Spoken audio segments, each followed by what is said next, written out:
aqui em Romanos capítulo 8, verso 2, fala sobre isso. Olha, porque a lei do Espírito de vida em Cristo Jesus te livrou da lei do pecado e da morte. Portanto, o que foi impossível para a lei, no que se estava enferma pela carne, isso fez. Tá. O que essa palavra está dizendo? Aqui está falando de uma lei, a lei da fé, a lei do Espírito, a lei de Deus. Então, a lei de Deus, a lei do Espírito, quando ela entra em operação, não existe nada impossível, não existe nada grande que não possa se desfazer, não existe um poder oponente capaz de resistir. E quando é que a lei de Deus entra em operação? A lei de Deus entra em operação, voltar para o ponto do vídeo que você chegou até aqui. Essa é a chave que muda a tua vida.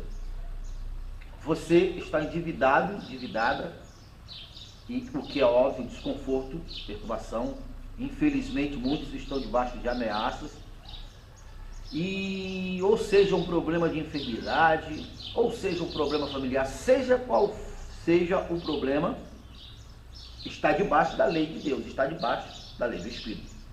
E você está perturbado, você está angustiado, e a coisa está piorando, porque você não sabe que essa perturbação é o espírito do erro operando em você. Você que é o instrumento que opera espírito, não é? Então, existem forças espirituais, tanto do bem como da maldade, e cada uma delas, quer dizer, eu digo Deus e me ajudar, mas eu não entendo que Deus só pode me ajudar entrando em operação comigo. Eu digo, Deus me ajuda, mas eu estou perturbado, eu estou angustiado. Então, nesse caso, Deus é o Deus do caos, é o Deus do mal, que vai aumentar ou piorar a situação, porque o poder do mal está operando em você. Se você tivesse problema nenhum, e você tivesse perturbado, com medo, sabe, cheio de sentimento negativo, cheio de revolta, cheia de angústia, cheio de qualquer coisa, se não tivesse problema nenhum, o problema começa a acontecer aqui fora. Isso a ciência já consegue ver. Associar câncer com sentimento de culpa, diabetes com sentimento de medo, e cada sentimento que se torna dominante, sentimento de angústia, de dor, de medo, tem um mal físico correspondente. E esse mal físico que aparece no corpo, ele está trabalhando fora para fazer o caos, forças espirituais da maldade. Então, muitas vezes a pessoa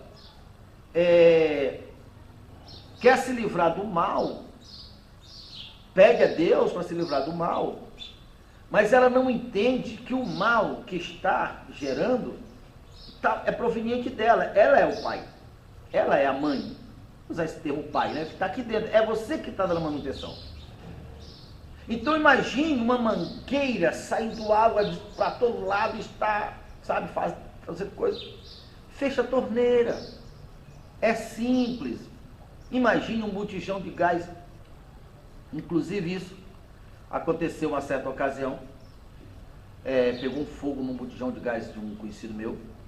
E os vizinhos começaram a correr. Está pegando fogo, que já estava pegando fogo em cima da telha. Ainda bem que era a telha. Isso não tem muito tempo não. E ninguém tinha coragem de ir lá e tentar resolver o problema. Os que foram errados, né? Tentando jogar água, não funcionou. Até que o dono da casa chegou. E, obviamente, toda a projeção do fogo era para cima. Ele foi ali, fechou o gás e o fogo apagou. Simples, o fogo apagou. Eu sei que não é fácil uma pessoa que está endividada, sendo ameaçada ou com problema de saúde, ter paz. Mas não tem jeito, se você continuar, vai piorar e piorar e piorar. E eu digo, muito mais difícil é você agonizar até a morte. E muitos perderam a própria vida. E aí não vai pensar que com o fim da tua vida física, o teu problema vai acabar, que não vai não. Quem passa sem Deus, ser separado por Deus, não tem esperança. Então é difícil, mas é menos difícil, ou seja, é a única alternativa do que você perecer, agonizar até a morte e mesmo assim ir. Então você tem que fechar essa torneira. Como se fez essa torneira? se fecha essa torneira, encontrando a paz. A Bíblia diz, busca a paz, encontrou ela, siga. Agora, vamos intensificar aqui. Veja só, nós lemos que a lei do Espírito de vida te livrou da lei do pecado e da morte. Vamos entender o seguinte, aí eu entro aonde a minha experiência, para te ajudar a entender por que eu estou falando isso. Você ouviu uma promessa de Deus. Tem várias. Salmo 84 diz, Salmo 84, verso 11 diz que Deus não nega bens e glória àqueles que andam em justiça, aqueles que andam em retidão. Segunda carta de Pedro, capítulo 1, verso 3 diz que Deus, pelo seu divino poder, já nos deu todas as coisas que se diz respeito à vida, e Ele, Deus, nos chamou para ser participante da natureza divina, para participar da sua glória e virtude. Veja só o que essa palavra está falando. Você pega uma palavra de Deus e você se fechou com ela, automaticamente essa palavra vai te trazer uma alegria, uma esperança. Ali é teu barco salva-vida. Não saia daquela frequência, não saia. Te alimenta, lute. Se negue a ouvir as más notícias. Se negue, pega aquele filhinho seu, filhinho, mesmo Deus sendo grande e poderoso, tremendo, mas no tocante à experiência que você tem é muito pouca. Então, aquela esperança, aquela promessa que é Deus, que começou a operar em você, é o Espírito de vida operando em você, é Deus operando em você, abatendo os teus inimigos. É a lei do Espírito de vida entrando em operação. Essa lei do Espírito de vida, Deus é Deus da vida, Deus é Espírito, operando em você.